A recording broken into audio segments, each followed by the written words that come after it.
Speaking of missing things, in case you missed the big news yesterday, Baker Mayfield's moving from the AFC to the NFC and en route to Carolina after the Browns traded him to the Panthers.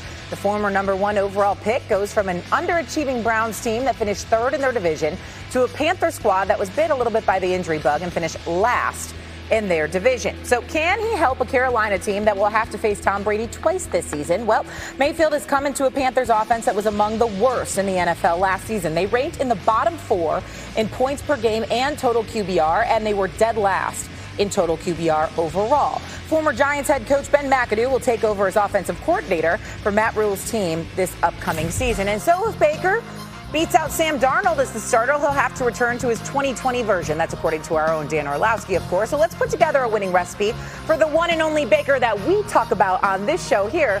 What would that have to look like, Dan?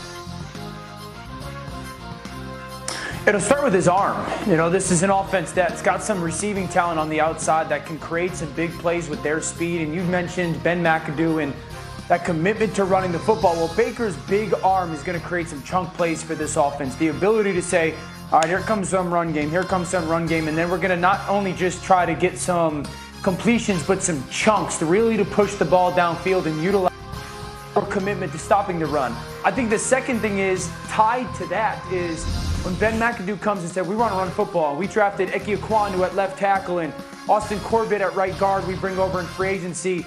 They want to run the football with Christian McCaffrey and Chuba Hubbard. That's going to free up some one-on-ones for receivers like DJ Moore, Robbie Anderson, Rashard Higgins. When you get those one-on-ones, you got to have elite ball placement. The ball's got to be thrown perfectly, out in front, on time, leading receivers to big windows. That's going to be a big part of that equation.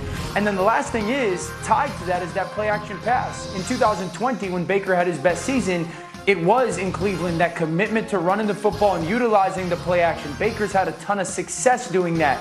A quarterback that's done it, he's seen it all that way. So I think that's a big part of, on the field, how Baker kind of rebuilds what he is as a player. And then off the field, he's got to win the locker room. He's got to start to change the narrative a little bit, right, wrong, or not. What people about him say in certain buildings or expect to be said about him in certain buildings in the league. All right, so those are all good points, and obviously his strengths, and you went back to 2020 there. And Sam, I want to ask you now, obviously Dan just pointed out the positives in Baker Mayfield, and yes, he has all these strengths, but does he have the right personnel around him to complement those strengths? Sam, what do you think?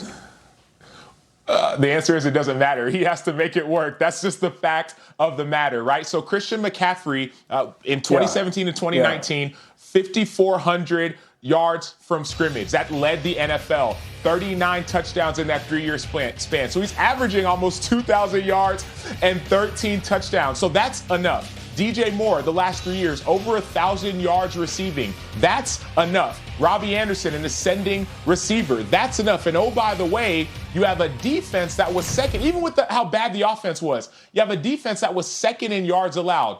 All of that is enough, not even to mention the offensive line, those 3 pieces that Orlowski just mentioned, Ike Ekwonu, Austin Corbett, Bradley Bozeman, all great additions to an offensive line that was 29th in pass pro last year and 28th overall in the last 2 seasons under this head coach. And so for me, it doesn't matter if those pieces are good enough or whatever. It's enough, and it has to be enough for Baker Mayfield. Yeah, Arch, I agree, man. Listen, I'm a Baker guy. I've had Baker's back a long time, and I think you said it the right way. You got to make it work. Everyone's going to say, well, how do the Panthers make this work? It's not all on them. Baker's got to go in and understand, dude, you're the number 1 pick, bud.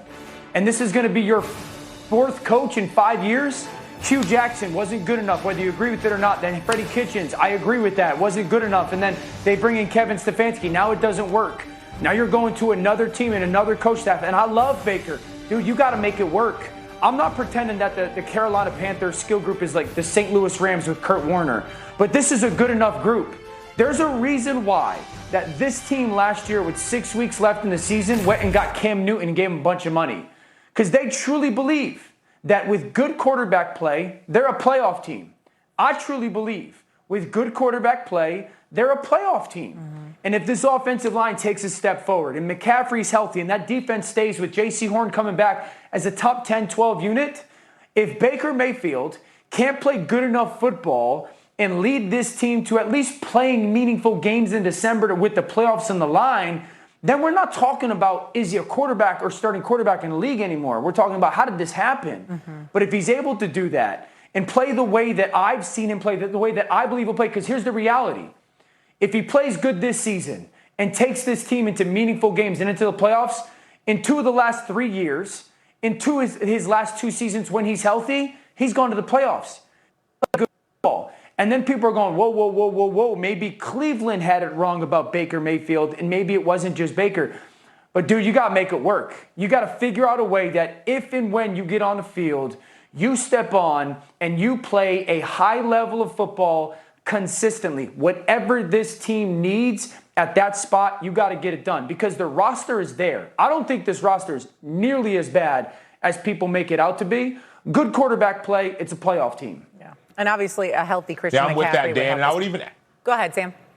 Yeah, no, I would add to that, just to the point, bringing in Cam late in the season. The Panthers lost their last 7 games last season. That's pretty much all of November and December, even into January. That's when it matters. And yes, Baker Mayfield is great at game-winning drives. The Panthers quarterbacks haven't been, and Baker Mayfield has been. And so bring that kind of energy, Baker, when it comes to these close games, right? Games that are decided by 1 score or less. That's when we need you. And I think that's what Baker will actually provide. I think people will be pleasantly surprised. And to the point, I think the Carolina Panthers can make the playoffs with Baker Mayfield at quarterback. Their defense is hands down good enough. Their offensive line, which was their big-time weak point, has been addressed by addressing an offensive lineman 6th in the draft, who people have said was the best offensive lineman in the draft, Ike Ekwonu, and then going to get Bradley Bozeman, not just to play guard like he did early on with the Baltimore Ravens. Now he's playing his natural position, which he played in college, center, and he played his last year in Baltimore at center, which was positive. And then you also have offensive lineman Austin Corbett, who just won a Super Bowl, right? So we are addressing our weaknesses, even when it comes to penalties. This team was one of the most penalized teams last year, offensive line-wise, and these other guys who they drafted or who they got for in free agency, they're some of the least penalized O-linemen. And so for me, all the pieces are in place for Baker to be successful, and I think Baker will be successful, and I think that's what it's going to take. Baker being successful in clutch moments, i.e. fourth quarter, i.e. November and December football, for this team to go and make a playoff run. Yeah, he's going to have to be good in pressure situations. There's also pressure on this head coach in Matt Rule because this is a big year for him as well to not only manage these quarterbacks but manage his entire football team. We've got some